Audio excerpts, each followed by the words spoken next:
Hi everyone, Donut here. Today we're going to talk about a story out of Lafayette, out of Indiana, where an officer shot another officer in the back. I came across this post because, of course, like every other police incident on social media, it's being spread around and lied about, and people are just saying general all-around shitty stuff. The first time I saw this incident, it was shared with me by a family member, and I got to looking at the comments, which is the wrong thing to do. Never look at comments on a police incident, and definitely don't try to argue with people. This is the first time I came across this incident. It's a Facebook page by the name of Revolution News. The title of the video is "Police Officer Tries to Shoot Dog but Shoots Fellow Officer Instead," with a description: while trying to shoot someone's dog, a Lafayette police officer missed and shot a fellow officer in the back while serving a warrant. Hashtag protect and serve. I punish myself when I look at the comments. I don't know why I do it, but I looked at the comments and guess what? They were just cancer to the 10th degree. I'm glad the dog is okay with almost 6,000 likes. Well, maybe if she had just complied and followed orders, she wouldn't have gotten shot with 5,000 likes. Not even police are safe from the police. Thank God the dog is okay.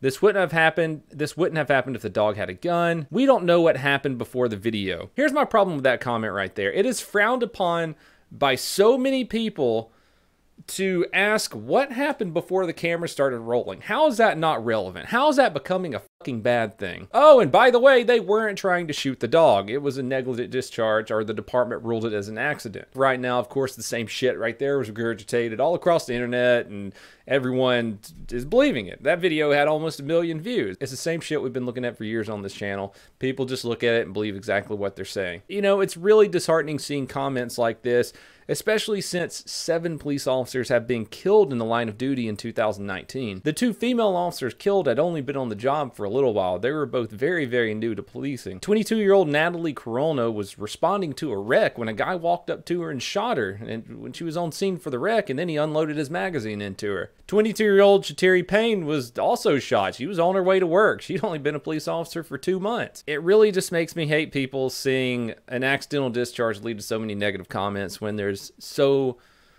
much negativity going on in the law enforcement community right now. Sorry, little tangent there. Let's talk about what really happened in this video. At 11 a.m. last Thursday, 3 officers were responding to a criminal mischief complaint at an apartment building. They were there on a tip that a person who was wanted was inside of the apartment. Reports state that the person who was inside of the apartment is a person with criminal past, narcotics violations, weapons violations. He's a violent offender, and so that's why they went in there with their guns drawn. They weren't going in there to shoot the 102-pound dog that was kept in a tiny little crate. They cleared the apartment. The female officer who was shot is standing closest to the door. You got a male officer behind her. You got another male officer by the crate. I mean, let's check. Hey!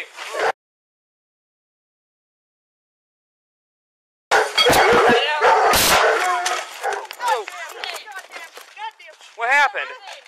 What happened? Well, what the video that they're spreading around on Facebook and shit doesn't show is that the gigantic dog, who's very angry, breaks down the crate door.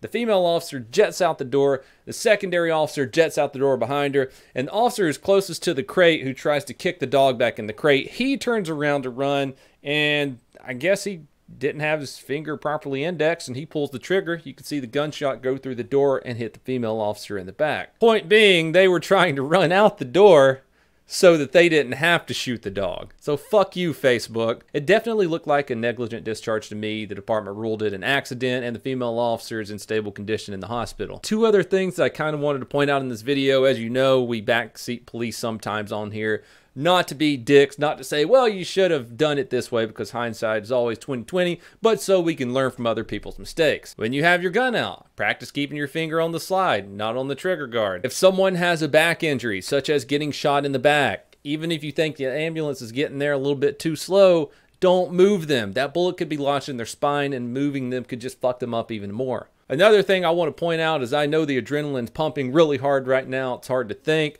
Fine motor skills are going out the window, but this officer has the female officer's gun. While he's radioing up, he has the gun pointed right at her head. So even in situations like that, please try to be aware where the barrel of all the guns around you are pointed. Well, everyone, that's all I have for you today. I had made another video talking about some funny shit, but this Facebook post just kept bothering me. It was in the back of my mind. So I'm going to go ahead and play the video that I meant to put on here tonight. You know, the cheerful stuff. Just be safe out there, everyone. Let's go ahead and roll the cheerful part of this video. Have a fantastic day. Hello, everyone, and welcome to It Doesn't Make You Special to Tell People You're a Communist. I wonder if communism is a no-no word on YouTube. No, I think that might be a good word on YouTube. I wonder if I'll get more ad revenue for saying it. We'll see. First up, let's talk about a little post on Twitter, because we never talk about stupid shit on Twitter, do we? The only reason I really want to talk about this post is because the first response had me rolling. Someone made a very, very decent meme. Let's break this tweet down. Alive Girl, Twitter handle @LilMissAgitated, tweeted, "Gotta say, definitely worth it," followed by 3 pictures. This handsome young officer who's probably violating the fuck out of his departmental policy on social media, a screenshot of a conversation between this lovely lady and the officer. "Fuck 12, you seem nice. Sorry, I don't speak pig." First off, Steven, what the fuck are you doing? You're trolling for badge bunnies. I know that's what you're doing. Do you know what badge bunnies are? Fucking crazy 99% of the time. Don't believe me? Check out this one out of Pennsylvania last week. An officer arrested her a while back, so she started stalking him, sending him drawings and calling 911 to talk to him. She got his phone number and started sending him over 20 messages a day. She couldn't get what she wanted, so she ended up breaking into the police station and rummaging through file cabinets, trying to, I guess, find an address for the officer, find out information on the officer. Before other officers showed up on scene, she tried to fight them and called a few felonies. Why does this seem so familiar? Let me talk to you. I mean, I have my own personal badge bunny nightmare stories too. I once had a chick I dated for a few weeks fake a home invasion just so I would spend more time with her. True story. So let's get back to the post. Little Miss Agitated thinks that she completely owned this road pirate searching for booty. She's so proud of herself, so she takes the time to get some screenshots, post it on Twitter, and tell everyone about how cool she is. How brave of her.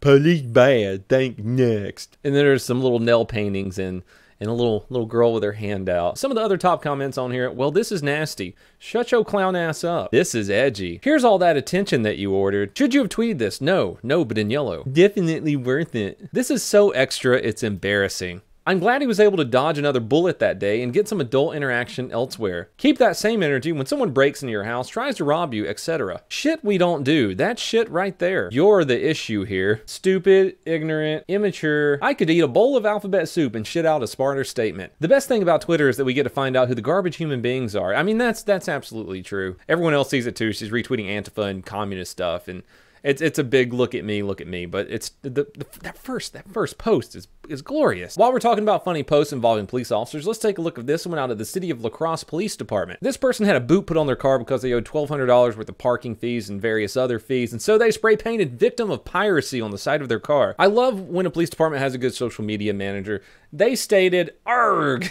Okay, just for clarification, this boot is not piracy. It's habitual parking offender enforcement. And no, spray painting your vehicle will not stop it from being impounded. It just means you will have to clean the spray paint off when you come to get your vehicle back. But staying with the pirate theme, this vehicle has accumulated over 1,200 doubloons in parking violations. And by the way, we spent several months offering amnesty and paying plans before anyone would walk the plank. They have a little picture here. It's a blue pirate in an egg on a ship with the La Crosse police. In other news, there was a vehicle collision in Layton, Ohio, where someone taking the Bird Box Challenge crashed into a vehicle because they were trying to drive a car while blindfolded. While people warn against the dangers of the Bird Box Challenge, I honestly see it as a self-correcting error. It goes along with the whole take the safety labels off of everything, let the world sort itself out.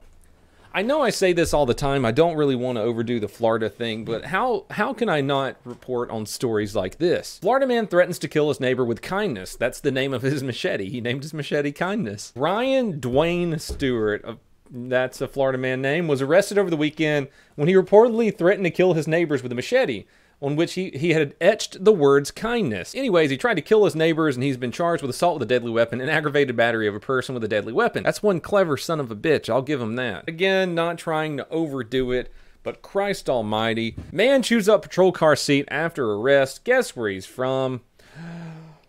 Monroe County, Florida. 37-year-old Melvin Stubbs caused $1,000 in damages after he chewed off and/or ate a piece of patrol car backseat after deputies found over 40 grams of cocaine in his possession. Ha! Not Florida. Florida title, though. Woman banned from Walmart after riding cart while drinking wine from Pringles can. Police were called to a Texas Walmart after a woman was reportedly drinking wine from a Pringles can and riding an electric cart in the parking lot. That is class right there. And it is also exactly what you would expect from a Walmart. The woman had been riding around the store's parking lot since 6:30 a.m. drinking wine from the Pringles can. Woman jailed for allegedly beating husband who refused oral sex. To be quite honest, I would just go ahead and take that beating as well. Guess what? It's Me Monday over at the Protect and Serve subreddit, so we're going to take a look at that and try and find some cool, awesome memes, and we'll decide which one's the best. Let me know what the best one is in the comments below. Remember when you wanted body cams to find bad cops? Now it turns out that 99% of cops are good and people are just liars. Pepperidge Farm remembers. Getting urine test results. You've tested positive for opiates. Me, probably the bagel I had, and THC, cocaine, steroids, and also you're pregnant. It was an everything bagel. When your suspect refuses a consent search and you don't have probable cause, all right then, keep your secrets. When you're waiting for your food and the cashier says it's for a cop to the kitchen. Me, that's a solid ass report. Sergeant, reply declined. Arrested the male half in domestic, saw the female half come bail him out. Everyone please have a fantastic day.